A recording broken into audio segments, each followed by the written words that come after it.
All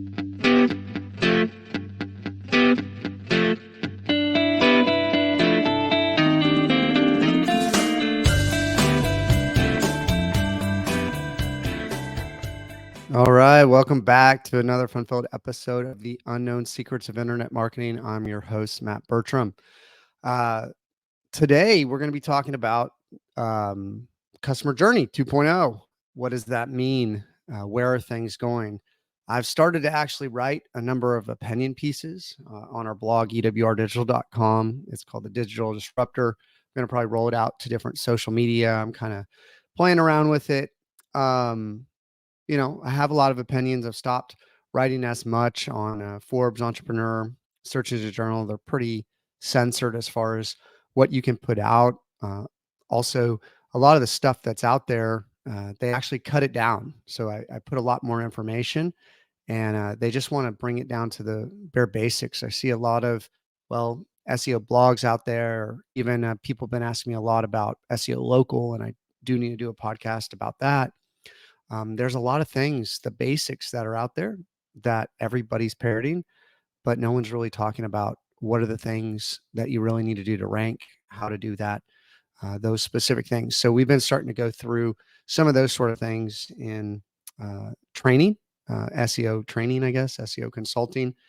Other things that people were asking me for were SOPs, checklists, accountability charts, packages, when to bring people on, 1099 to full-time, really a lot about accountability, goals, how to scale, stuff like that. So we're able to go really deep there. And really, I think bringing it back to the topic of today, there's a lot of things that are happening in the space that's shifting how people are searching. And when you talk about the customer journey, when you talk about target personas, and a lot of SEOs, a lot of agencies, a lot of freelancers, a lot of companies skip over that.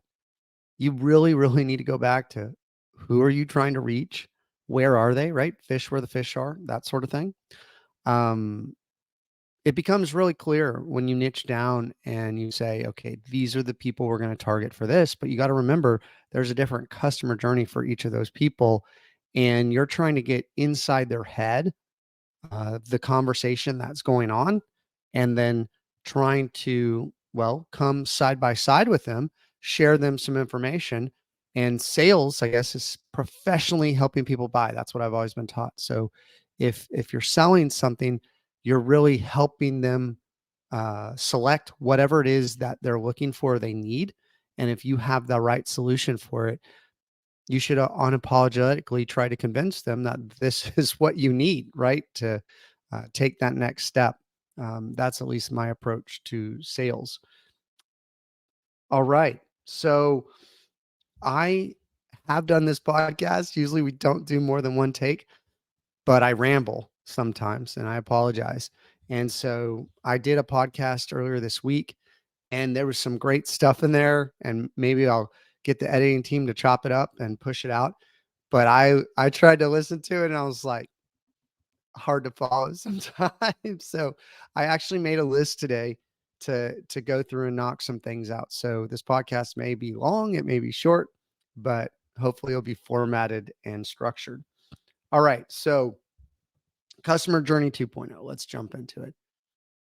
Right now, I'm finding with my clients, and it'd be, if you're having similar experiences or something different, I'd love to hear your feedback. But I am seeing how people are searching to be different online today. This shift started with COVID. I think that, there's a lot of different factors influencing it. I also think that there's a lot of continued noise in the marketplace. There was a helpful content update by Google that knocked down a lot of people that are generating massive amounts of content with AI. And I've seen some sites of others that I know got taken down by 30 to 50%. So Google did come out and say, hey, we are okay with AI supporting human connection. Okay. Supporting, helping you say what you're trying to say better, more articulate, more clarity, right? we're trying to communicate points from one to another, and AI can help you distill maybe what you're trying to say, but it needs to be you saying it. And I believe we're in an age where we're moving from the attention economy to, well, something that I'm thinking more of like an intimacy economy. And you've heard a lot of different social media people out there. I've heard a lot of people's personal stories. And when people actually open up online and connect with each other, they have a lot of success because I think people are still looking to connect. They're just doing it through a different medium of online. I think that that's why the rise of podcasts has done so well, because you get to know people and kind of long form content. And, one static post on Instagram uh, doesn't really show the full picture. Also, um, you know, who knows if that's real? I think that Will Smith did like a post a while back. Somebody else shared it. I wish I could give credit to who it was, but basically, Will Smith was like, "I'm on vacation," and then he like starts taking off stuff, and it's a green screen, and and basically it's all fake because he was like, "You just got to keep up with everything that's going on and do social media." Um, and he wasn't even really on vacation. He was like, "I can't even go on vacation because of doing social media." And I think it was a parody or a play on kind of what's going on, because a lot of these posts are not real.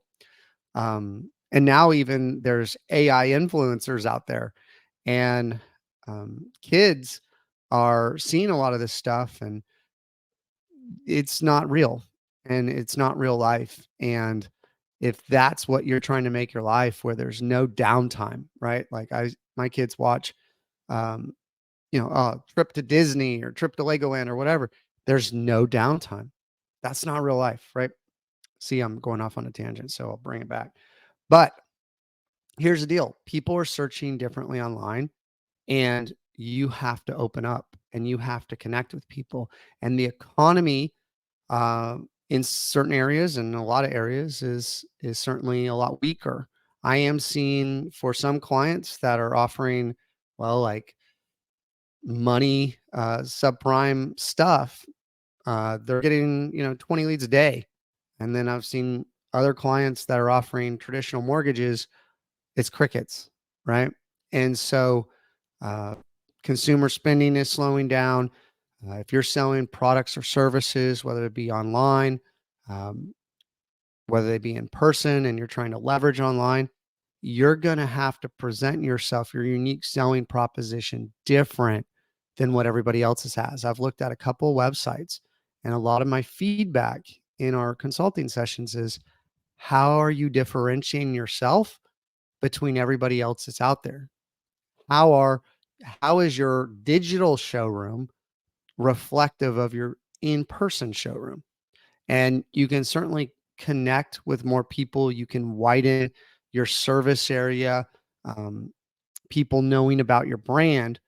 However, you're going to have to rely online for people to find the information they have about you. So 75%, I can't cite the statistic, and I know it. 75% of the people online are, well, it's not 75% of the people online. Let's say the majority of people online are going 75% of the way through the customer journey before they raise their hand and want to talk to somebody. I mean, people don't, want to talk to anybody about a pizza online. People want to be able to buy stuff at their own pace with no pressure. They want to make their own decision. This kind of goes back to the 1-800 numbers you could call, and you could listen to more information before the internet, before you picked up the phone to talk to a salesperson to maybe buy something. So online is extremely important.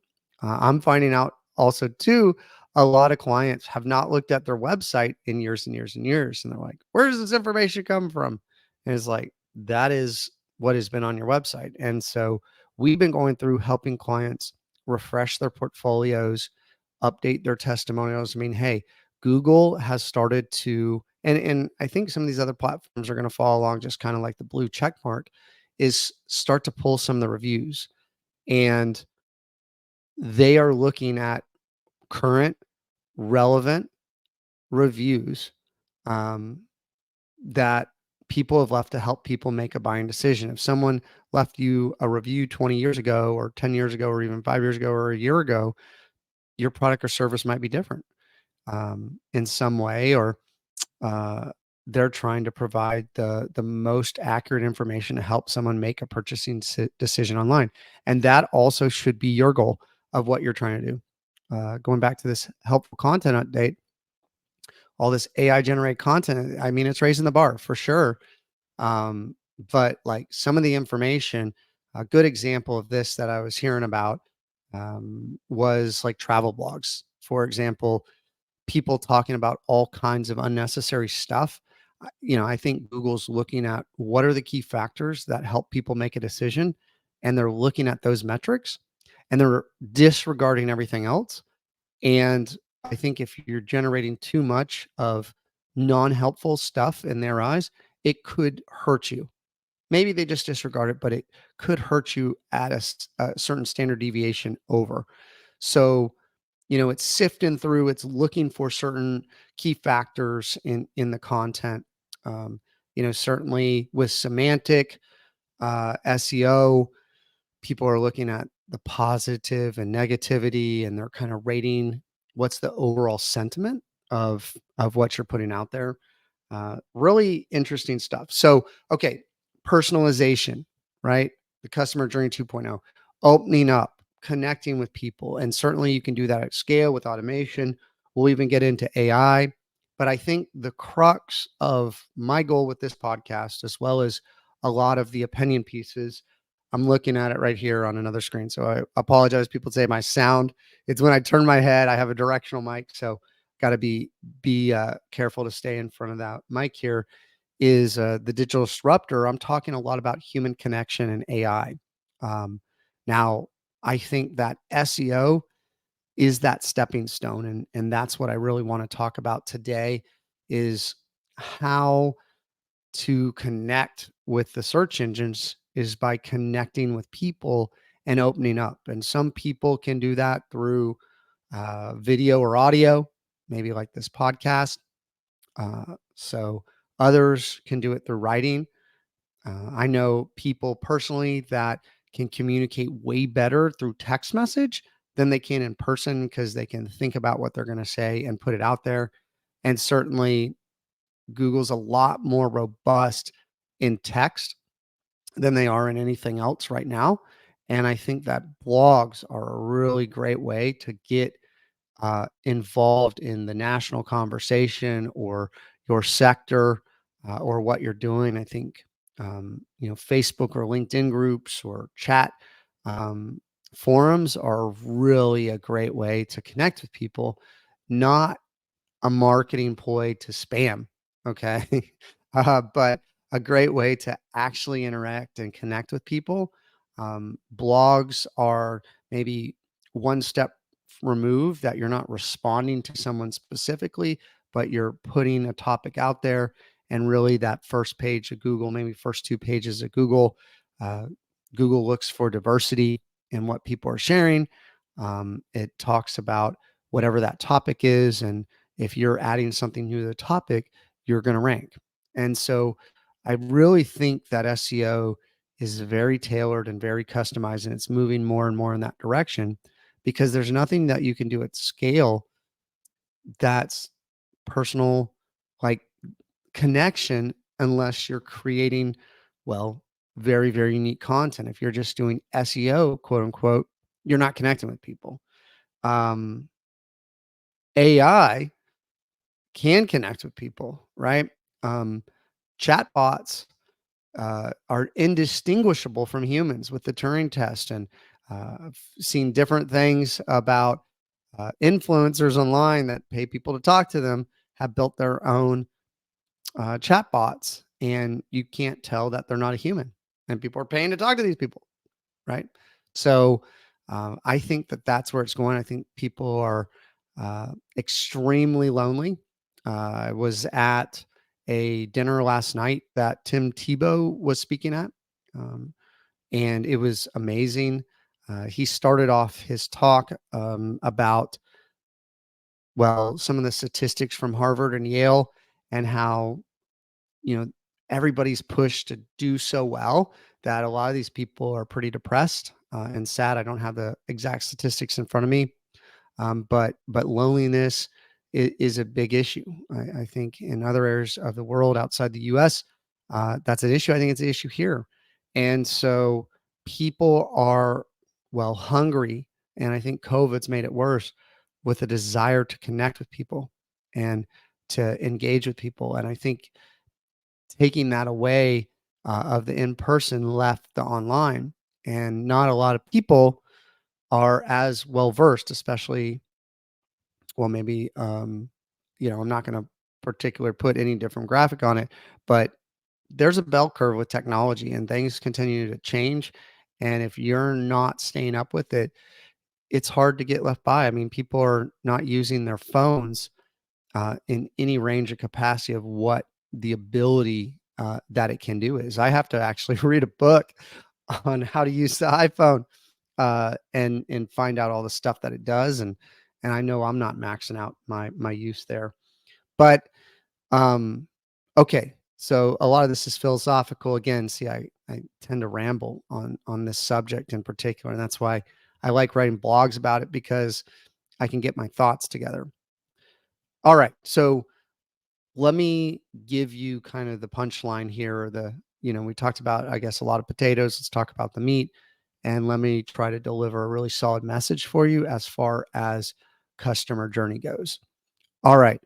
So we talked about target persona. Again, we have a workshop on this and we help a lot of clients with it.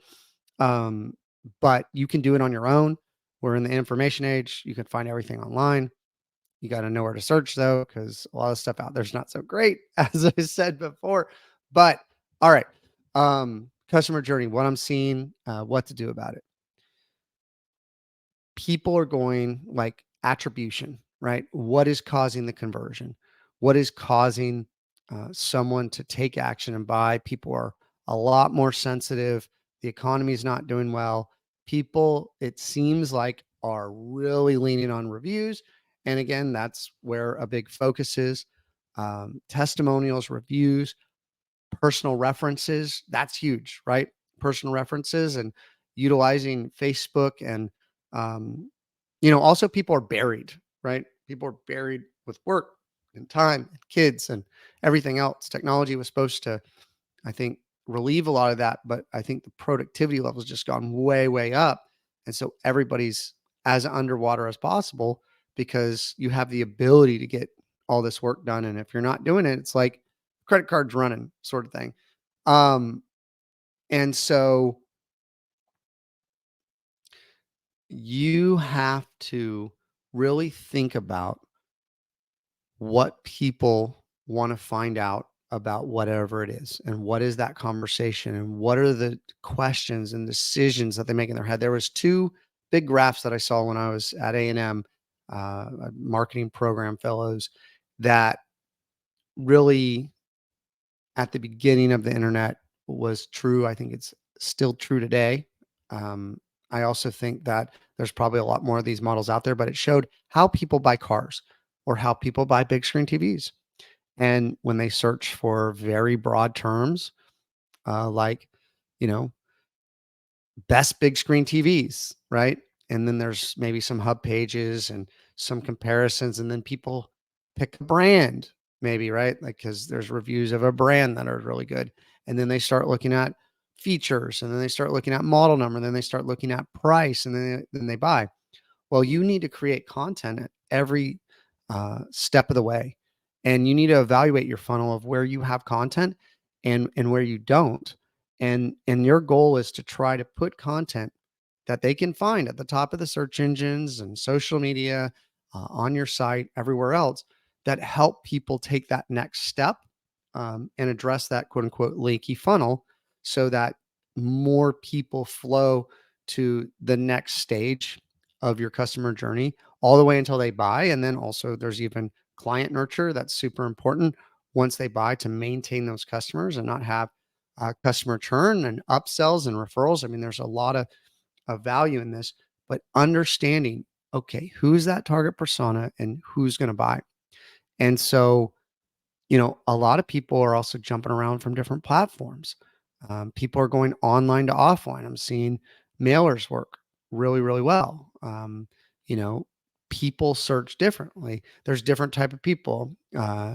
AIDA, attention, interest, decision, action. There's also the DISC profile of the different type of people, and really building out these models and understanding what that is. You don't need 1,000 pieces of content, and you don't need to be on every platform to have people buy from you online and convert. And but you do need to be visible for when they search for that particular thing. Good news is long tail key phrases. Um, Google says, what is it, like 70-80% of people are still are they're seeing new searches every day, every month, because people are finding out how to use search engines differently. People, voice talk, they're asking questions, and the core or um, seed or what is it called, like the core keywords, right, that people are searching for. Yeah, you might not be able to rank for that, but if you understand what that customer journey is, you may be even actually able to slide into the conversation a little bit further down the funnel, a lot lower down, closer to the conversion, which might even be better. And so, yes, you're competing with some big companies, you're competing with a lot of people, but what you're selling is unique. There's things that you can do with, like, if you're selling e-commerce products, man, these product pages I'm seeing, they're taking stock photograph from, whoever the actual manufacturer is, stock specs. They're not adding testimonials. They're not adding their own customer experience. I mean, we got to remember, eat. They added the eat, the experience to it. And that's what's big. That's what people want to see. That's what people are looking at. Either they're looking at the number of reviews and they're just so buried that they're going to move on, or they'll look at the best reviews and the worst reviews, but they certainly want to see recent reviews by someone maybe that is like-minded or geographically located to their area, depending on what you're selling, that had a good experience. And they're going to assume that if they don't already have a direct referral. So what do you want to be doing? You want to be enhancing the ability for existing and past customers to share their experiences easily, um, and to find their reviews, comments, testimonials, um, like like easily. I guess I need a different word for easily, but um, accessibly. And so you're trying to have people understand what that experience is going to be like, and you're trying to map out their sales process in person, online, the absolute best salesperson, and then you're looking to scale it. So what I like to do is I try to figure out what is the perfect sales experience, right? For a new customer of this type, of what they're trying to do. What are the pieces of content, whether it be video, images, infographics, text, blogs, reviews, whatever, that I hope that they would see, and in what order? And then, okay, you can control what's happening on your website. Can't always control what's happening on social media or these other platforms. Again, hey, you got a review 20 years ago, put it on your main website, because Google's going to say, hey, I've decided to change it, right? And you're going to abide by those rules. Also with Google, the reason why I think you want to follow um, like white hat tactics is because guess what? If you get banned from Google, it will tank your business. Okay. If you are generating any kind of business or people finding you, if they delist you, and guess what? They have immense power.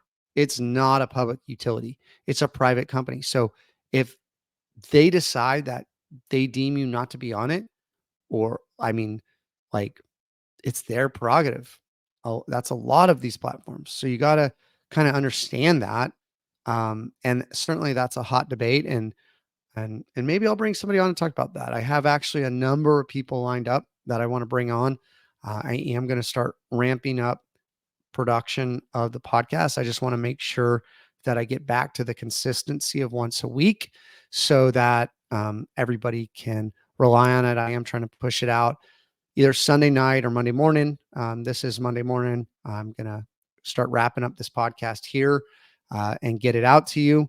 But I want y'all to be able to connect with that.